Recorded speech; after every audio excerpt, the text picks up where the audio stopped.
सत्संग इस कलयुग में जलते बलते जीवों के लिए संजीवनी है। काम वासना,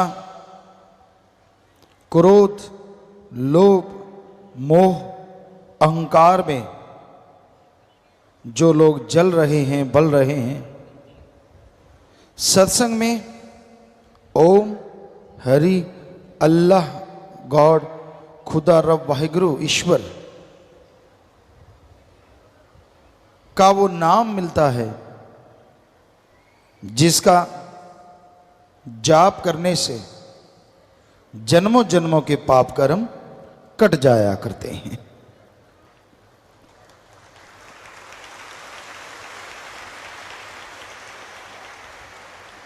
कौन नहीं चाहता कि वो बेगम हो, कौन नहीं चाहता कि वो निरोग हो, कौन नहीं चाहता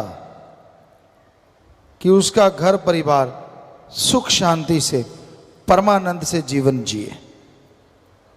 हर कोई चाहता है कि ऐसा हो, लेकिन परमानंद के लिए हर गम दुख दर्द परेशानी की बीमारी के लिए एकमात्र उपाय, एकमात्र इलाज, एकमात्र टॉनिक अगर कोई है तो वो है मालिक का नाम। मालिक का नाम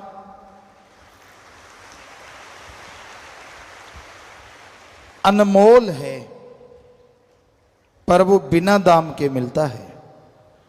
तुलसी जी कहते ईश्वर नाम अमोल है बिन दाम बिकाए। ईश्वर नाम अमोल है बिन दाम बिकाए। तुलसी ये आचर्ज है ग्राहक कम ही आए।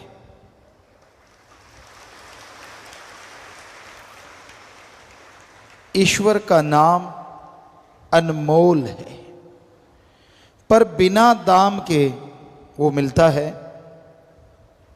तुलसी जी कहते आश्चर्यजनक बात ये होगी कलयुग में कि भगवान का नाम अनमोल होते भी फकीर बिना दाम के देंगे, लेकिन लेने वाले ग्राहक कम नजर आएंगे।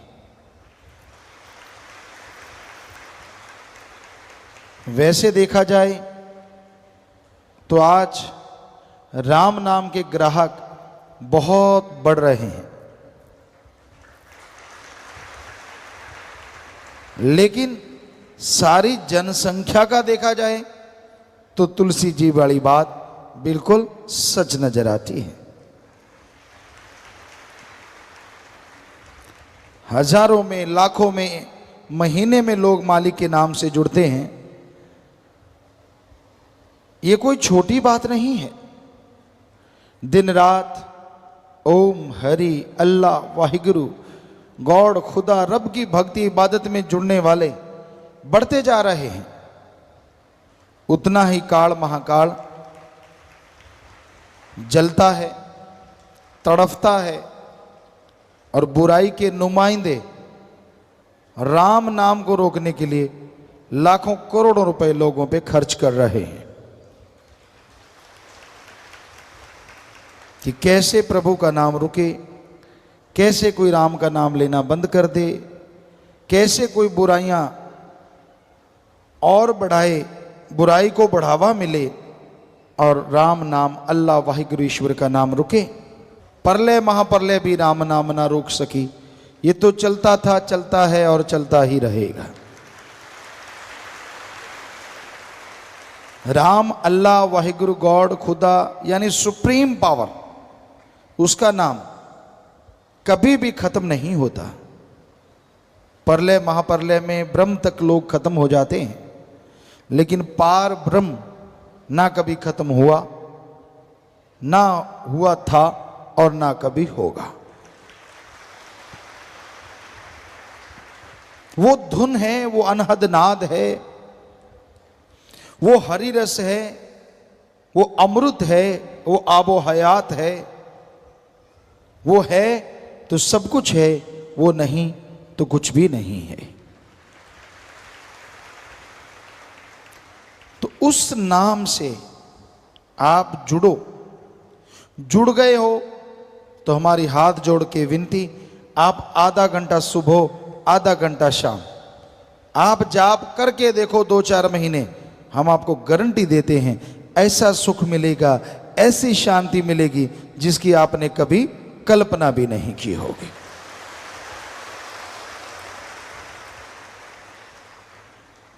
अब आप अगर जाप करते ही नहीं तो क्या किया जाए?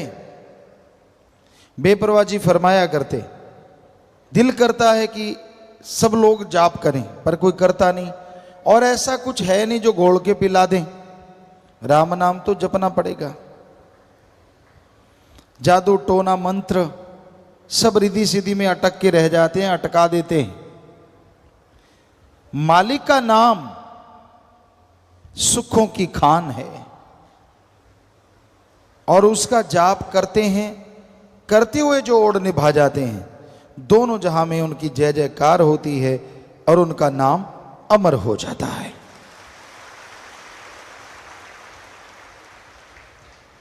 सच्चे दाता रहे पर बेपरवाह जी ने फरमाया, बचनों पे अमल करना सीखो।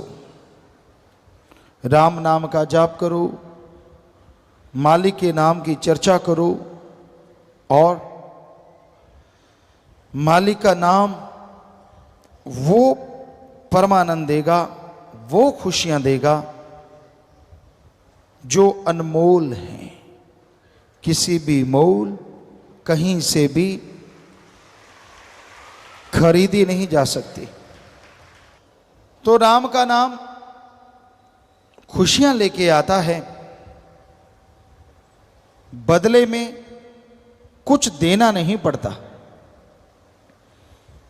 ना पैसा देना पड़े, ना घर परिवार त्यागना पड़े। आप घर परिवार में रहते हुए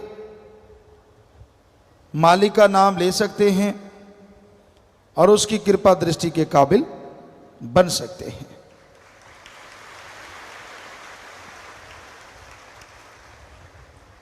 राम नाम जपने के लिए लोग सब कुछ त्याग देते हैं। इंसानियत की सेवा के लिए जो त्यागी तपस्वी यानी ब्रह्मचारी सतब्रह्मचारी बन जाते हैं, वो नसीबों वाले होते हैं। उनकी कुलें, उनके परिवार अति भाग्यशाली होते हैं।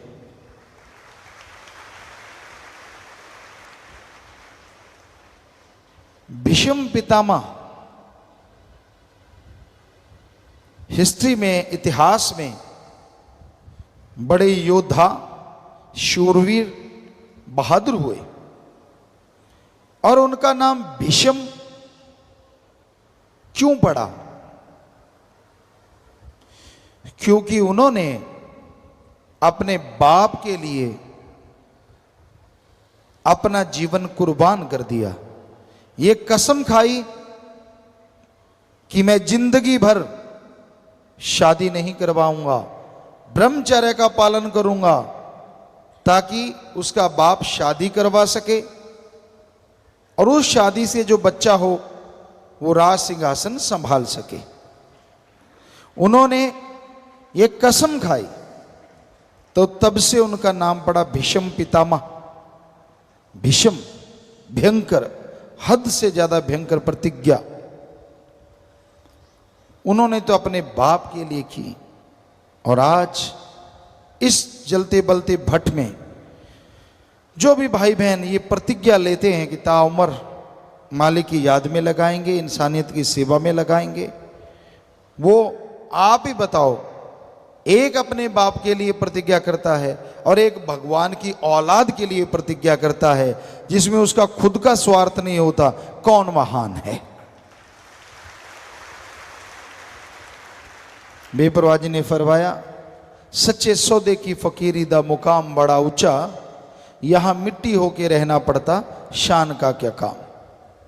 बस इतनी सी बात है, दीनता नम्रता धारण करो, वचनों पे रह के सेवा करो। अरे जीवन में वो मकाम हासिल करोगे, वो खुशियां मिलेंगी जिसकी आपने कभी कल्पना नहीं की होगी। तो हे सेवादारों, हे इंसानियत की राह पे चलने वालों, कदम कदम पे काल की बिछी हुई डोरियां, बिछे हुए जाल आपको रोकने की कोशिश करेंगे, लेकिन आप राम नाम के सहारे, ओम हरि सदगुरु मौला के सहारे, सेवा सुमरण के सहारे आगे बढ़ते जाओ तो ये डोरियां अपने आप ही जल के भस्म हो जाएंगी और आप मालिक की कृपा दृष्टि के काबिल बनते चले जाएंगे। ये कौन से जाल हैं जो काल ने बिछा रखे हैं? काम वासना है जो इंसान को बुरी तरह भ्रमित कर देता है, बर्बाद कर देता है, कहीं का नहीं छोड़ता। फिर क्रोध है, क्रोध में आके लोग अपना बहुत कुछ बर्बाद कर लेते हैं, भाई भाई को खत्म कर देता है, बाप बेटे में झगड़ा है, बहुत कुछ ऐसा होता है जिसकी कल्पना भी नहीं होती, तो फिर भी आप बर्बाद होते हैं। फिर मोह ममता, अपने परिवार, अपने बच्चे, अपनी माँ बहन बेटी, सब कुछ उसके लिए इंसान पागल हो जाता है, कुर्बान कर देता है। चाहे वो कितना भी गलत कर रहे हों, लोग बताएं कि भाई आपका बेटा आपकी बेटी गलत, नहीं मानता तो वो एक दिन उन्हें विष रूप बना देता है और खुद भी सारा परिवार कलंकित हो जाता है। फिर है लोभ लालच। लोभ है सर्व पाप का बाप। लोभ लालच यहां आया नहीं कि बाकी के पाप जुड़ते चले जाते हैं। इंसान भूल जाता है सब कुछ, अपनों का बुरा करता है। हम आपको बात सुनाया करते हैं, आज फिर ख्याल में आई। एक चोर था, बड़ा शातिर चोर, बड़ा ही शातिर, जिसे कभी कोई पकड़ नहीं पाया। इतनी सफाई से चोरी करता था कि कुछ पता ही नहीं चलता था, कोई सबूत नहीं। एक दिन बहुत धनाढ़ आदमी के घर सुबह हुई, नौकर चाकरों ने शोर मचा दिया कि दीवार टूटी हुई है, चोर ने चोरी की है, सेंध लगाई है। मालिक जागे, दौड़ के देखा, सारे अलमीरा वगैरह खुली पड़ी थी, संदूक खुले पड़े थे, एक बड़ी सी पोटली पड़ी थी। जब उसके पास गए, नीचे एक बड़ी सी पर्ची पड़ी थी, पोटली साइड में करी, उस पर्ची पे लिखा हुआ था, मैं वही शातिर चोर हूं जो किसी के पकड़ में नहीं आया। रात में आपके यहां चोरी करने आया, मैंने सारा कुछ इस पोटली में बांध लिया, हीरे जवाहरात, सोना, सब कुछ मोती इसमें है। मुझे भूख लगी, यहां आपके मर्तबान है, उसमें वाइट कलर का कुछ था। मैंने सोचा ये बूरा चीनी है। मैंने उसे खोला, हथेली पे रखा और यूं फांक लिया। ओ, ये बूरा चीनी नहीं, ये तो नमक है। मैं बहुत बुरा हूं, चोर ने बोला। चोर कहने लगा, मैं बुरा हूं, अवगुण है मेरे में, लेकिन मैं नमक हरामी नहीं कर सकता। मैंने आपका नमक खाया है, इसलिए ये सारा सामान छोड़ के जा रहा हूं। चोरों के भी कायदे, चोरों के भी इंसानियत होती है। आज घोर कलयुग है, लोग एक चुटकी नहीं, ट्रकों के ट्रक, ट्रालियों की ट्राली नमक खा जाते हैं। और माया रानी जब सूंघती है, माया रानी सूंघा दी जाती है तो पल में अनाप शनाप शुरू हो जाता है। जो राम नाम के गुण गाते हैं वो राम नाम को उल्टा बताना शुरू कर देते हैं। अब खुद ही देखिए इंसान कितना गिर चुका है लोभ लालच में, हद से ज्यादा। तो ये है लोभ लालच, और वो दुखी होते हैं, कुलें तक डूब जाती हैं, जीते जी परेशान रहते हैं, मरणोपरांत नरक में जाते हैं। फिर है अहंकार, किसी को अपने धर्म का, किसी को जात का, किसी को राज पहुंच का, किसी को पैसे का, किसी को औलाद का, किसी को शरीर का। बड़े अहंकार हैं इस जमाने में, इस दुनिया में। और उस अहंकार के घोड़े पे सवार जब इंसान हो जाता है तो अपना ही बुरा करता रहता है, दूसरों का बुरा नहीं होता। अहंकार को मार है, इसलिए अहंकार ना करो। रावण से बढ़ के और कोई मिसाल हो नहीं सकती, उदाहरण हो नहीं सकता। सब कुछ था रावण के पास, चारों वेदों का टीकाकार पंडित, यानी कहीं से भी कोई दोहा बुलवा लो, अगली लाइन बोल देता था, उसकी व्याख्या कर देता था। सफल, अति सफल राजनीतिज्ञ। जब वो मरना सन था तो श्री राम जी ने लक्ष्मण को बोला था कि लक्ष्मण जा इसको राजनीति में गुरु बना ले। ये बहुत सफल राजनीतिज्ञ है, जबरदस्त वेद शास्त्रों का ज्ञाता है, ये इतिहास गवाह है और ये सच है। और वही रावण जब चाहे बरसात करवाए, सूरज चंद्रमा की रोशनी से खाना बनवाए, एटम परमाणु कंधे पे टांग के घूमता जाए। सफल क्लोन ज्ञाता, खुद के 3 या 4 बेटे थे, बाकी सब क्लोन थे। 1 लाख बेटा, 1.25 लाख आगे नाती, यानी सफल क्लोन ज्ञाता। इतना जबरदस्त आदमी, इतना टैलेंटेड आदमी, एक ही बुरा कर्म किया, अहंकार किया कि मुझे मौत भी नहीं हरा सकती। तो 1 लख पूत 1.25 लाख नाती, तेरा वनगर दिया ना बाती। इसलिए अहंकार ना करो। बड़े बड़ों को अहंकार ने चकनाचूर कर दिया, खत्म कर दिया। ईगो, अहंकार मिटा दो। खुद ही मिटाओगे खुदा आएगा, खुद ही मिटाओगे तो खुदा बिगड़े काम बनाएगा। यानी अहंकार त्याग दो, दीनता, नम्रता रखो, दीन बन के रहो, नम्र बन के रहो। हर समाज में आपको कोई अच्छा कहेगा और रूहानियत में आप तरक्की करते चले जाएंगे, कोई बाधा नहीं आएगी। तो भाई ये 5, फिर मन माया, वो तो है ही जबरदस्त। इनके मुखिया हैं, 5 के हेड हैं। मन भरमाता है और माया आदमी को सब्ज बाग दिखाती है। पैसों के लिए लोग पागल हुए फिरते हैं। अरे हमने देखा ऐसा राजस्थान में, गरीब के इलाके में, गरीबी के इलाके में, आपने भी यूपी साइड में गरीबी इलाके में देखा होगा। बहुत पहले की बात है, 5-5, 10-10 रुपए के लिए लोग, भाई बहन अपनी इज्जत बेचते हमने देखे हैं, सिर्फ 5-10 रुपए के लिए। आज का माने तो 100-500 के लिए।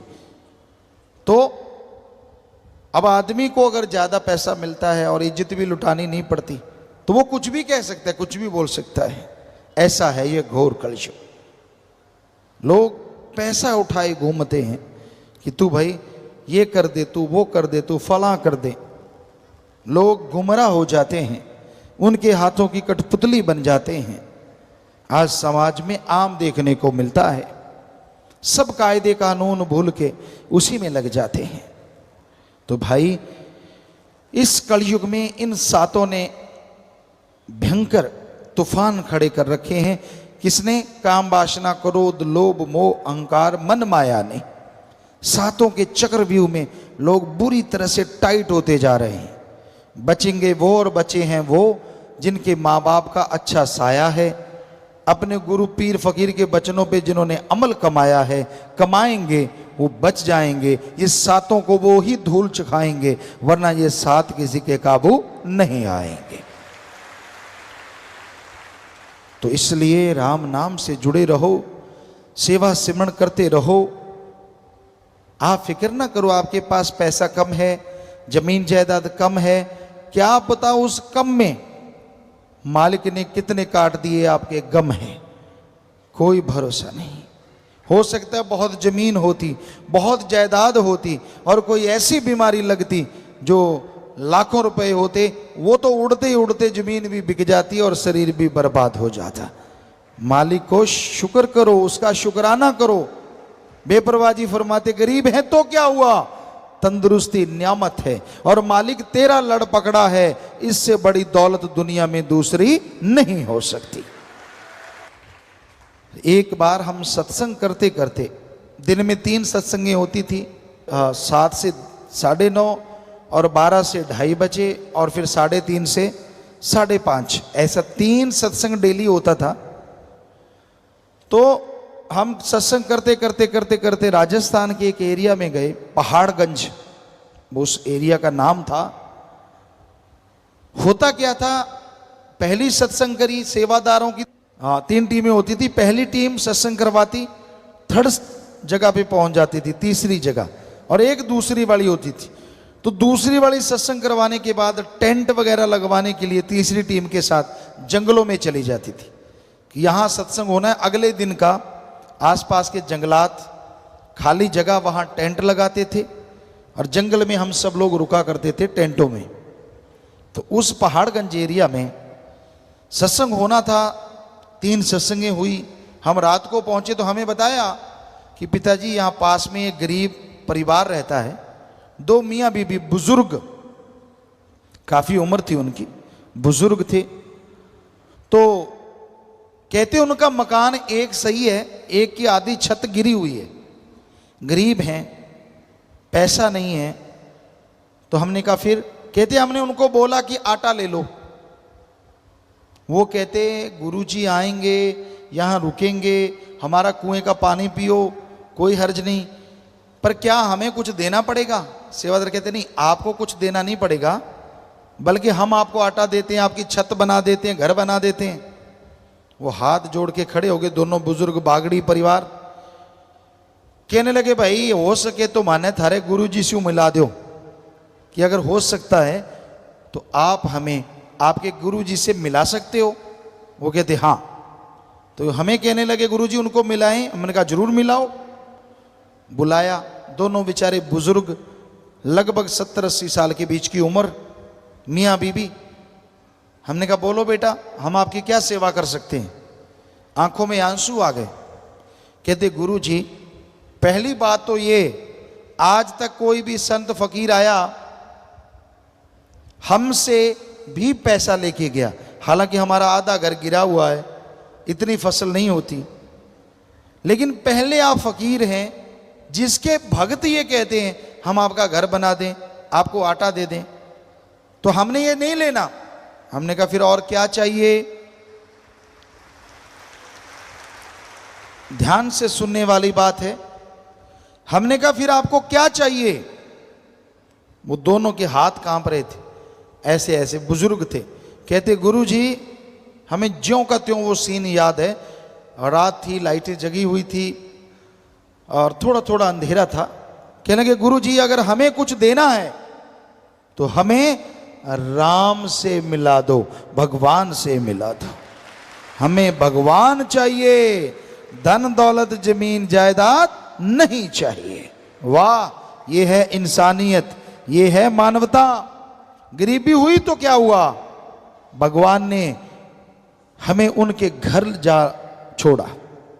जितना मर्जी जोर लगाते कहीं जगह नहीं मिली, उनके घर के पास ही जगह मिली, जंगलों में, बस आसपास जंगल था, गांव नहीं था, उनका एक घर था, वहीं पानी मिला, कहीं पानी ना मिला उस रात। तो ये है उनकी सच्ची तड़फ। अगले दिन उन्होंने नाम लिया, गुरु मंत्र का जाप किया और नाचने लगे कि हमें सच्चा मोक्ष मिल गया है, सच्ची भक्ति का तरीका मिल गया है। ये है इंसानियत, आज भी जिंदा है। आज भी माँ बाप के अच्छे नेक बच्चे हैं जो दृढ़ता से, हिम्मत से सतगुरु के उन वचनों पे अमल करते हैं कि सारी दुनिया एक पास से, मेरा सतगुरु प्यारा एक पास। दुनिया को, दौलत को, शोहरत को ठुकरा देते हैं और अपने भगवान अल्लाह सतगुरु राम से हमेशा नाता जोड़े रखते हैं। तो धन्य ऐसे माँ बाप, धन्य ऐसे बच्चे, धन्य ऐसी कुलें जिनमें ऐसी औलादें सेवादार जन्म लेते हैं। तो भाई यही आज के दौर का, आज के समय का बयान है, हकीकत है कि आज के दौर में क्या हो रहा है, कितना घोर कलयुग है। गुंडागर्दी, नशा प्रस्ती आम है और राम नाम के लिए लोग रोकते हैं, भक्ति इबादत के लिए रास्ते रोके जाते हैं, तरह तरह के नियम बनाए जाते हैं। पर राम नाम जैसा आपको बोला, कोई किसी का गुनाह नहीं करता, किसी को दर्द नहीं पहुंचाता। राम नाम तो सबका भला करता है। जो भी राम का नाम लेता है उसे अंदर बाहर कोई कमी ना रही थी, ना रह रही है और ना रहेगी। राम नाम संभाल करता था, कई गुना बढ़ के कर रहा है और सैकड़े गुना बढ़ के आगे करता रहेगा।